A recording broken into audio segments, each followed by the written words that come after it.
space elevator.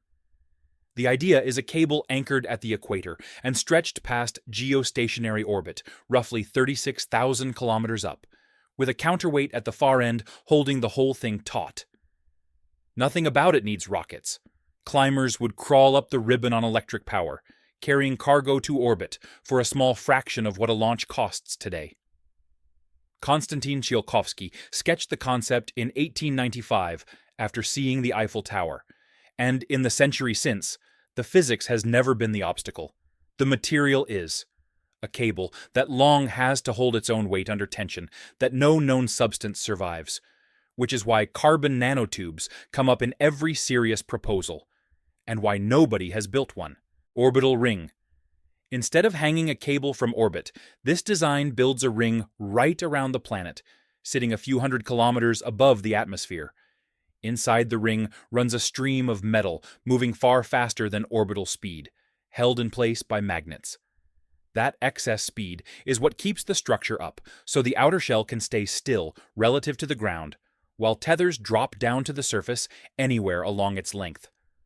What makes the orbital ring interesting is that it asks for nothing exotic. Steel, magnets, and enormous amounts of electricity are enough. It is the one megastructure on this list that could plausibly be built with materials that already exist. Stanford torus. In 1975, NASA and Stanford ran a summer study on where large numbers of people might actually live off Earth, and the design that came out of it was a wheel about a mile across. The torus spins roughly once a minute, and that spin presses everything inside outward against the rim, producing something close to Earth gravity. 10,000 residents were the working figure.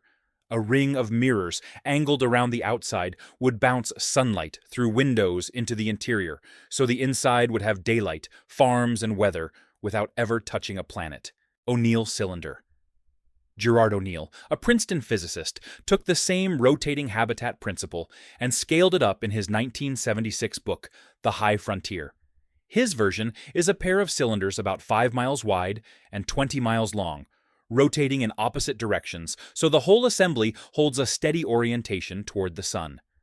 The inner surface is divided into alternating strips of land and enormous windows. Stand inside one, and the ground curves upward on both sides and closes overhead, so a person looking straight up would see farms and rivers hanging above them, lit by reflected sunlight. Bishop ring. This is the O'Neill cylinder, taken to a scale where the roof disappears. Proposed by Forrest Bishop, it is a band roughly 1,000 kilometers in radius and several hundred kilometers wide, spun for gravity like the others, but left open to space at the top. Walls at each edge hold the atmosphere in, and the sheer size means the air thins out long before it reaches the rim. Anyone living on the inner surface would see open sky overhead rather than a curved landscape, and the ring itself would only be visible as two faint arcs climbing away to either side. Ringworld. Larry Niven described this one in his 1970 novel, and it has anchored the genre ever since. The structure is a solid band encircling a star at about the distance Earth orbits the Sun, roughly 1 million miles wide, with walls 1,000 miles high along both edges to hold in air. Spinning it provides gravity across a surface area equal to millions of Earths.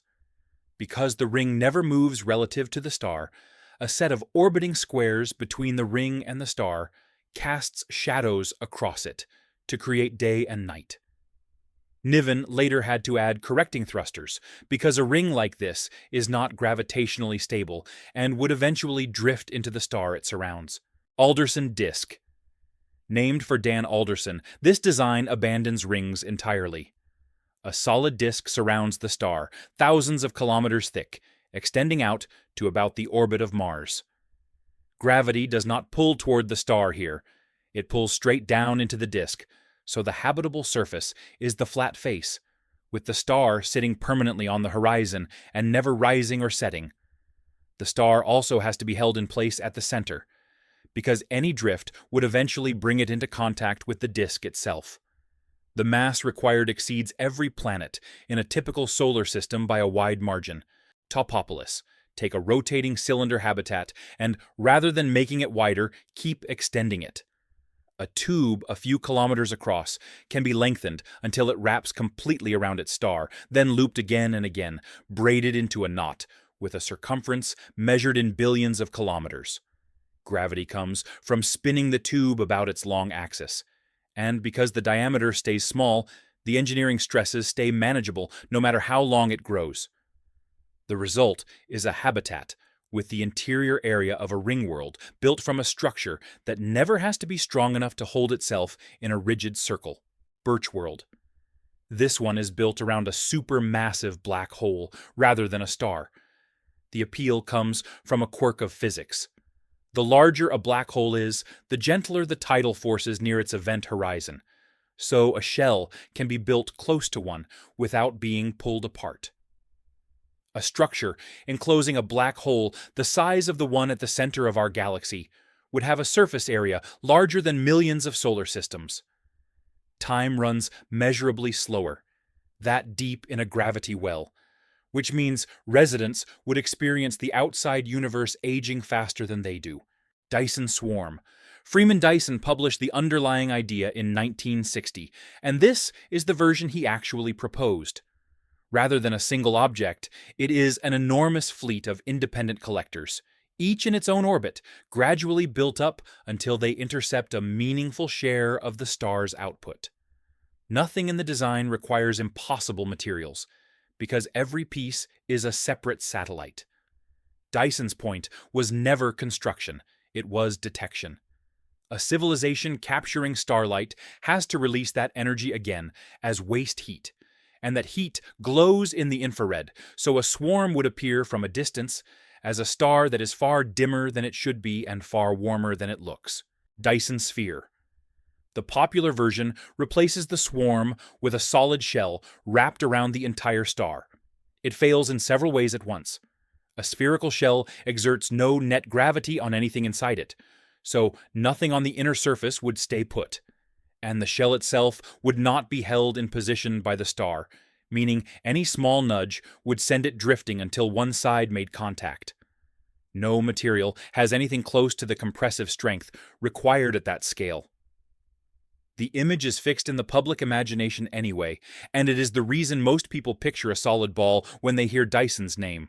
Matrioshka brain. Robert Bradbury's concept keeps the nested shell structure, but changes the purpose entirely. Nothing lives inside it. Each layer is a computer, and each one runs on the waste heat radiating out from the layer beneath it, extracting usable energy at progressively lower temperatures until the outermost shell is barely warmer than empty space. A structure like this would convert nearly the entire output of a star into computation.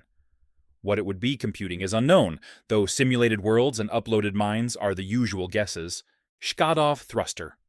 Leonid Shkadov proposed a way to move a star without touching it. The design is a single enormous curved mirror positioned on one side of the star, close enough that the outward pressure of the starlight it reflects exactly balances the star's gravitational pull, so the mirror hovers rather than orbits. Light that would have escaped in one direction is sent back instead, and the imbalance gives the star a gentle push. The acceleration is almost imperceptible. Over 1 million years, it would shift a star like the Sun by about a dozen light days, which is slow, but it moves every planet along with it. Caplan engine. Matthew Caplan proposed a faster stellar engine in 2019, one that takes fuel directly from the star. Electromagnetic fields collect hydrogen and helium from the solar wind, and the helium is fused to power the engine. That fusion drives one jet firing away from the star, and that jet is what pushes the whole system forward. A second jet of hydrogen fires the other way, straight into the star, which nudges the star along and holds the engine at a safe distance from the surface. Balanced correctly, the arrangement could move a star roughly 50 light-years in 1 million years, fast enough to steer a solar system clear of a supernova or away from a colliding galaxy. Nicoll-Dyson beam. A completed Dyson swarm collects the entire output of a star, and that output can be aimed.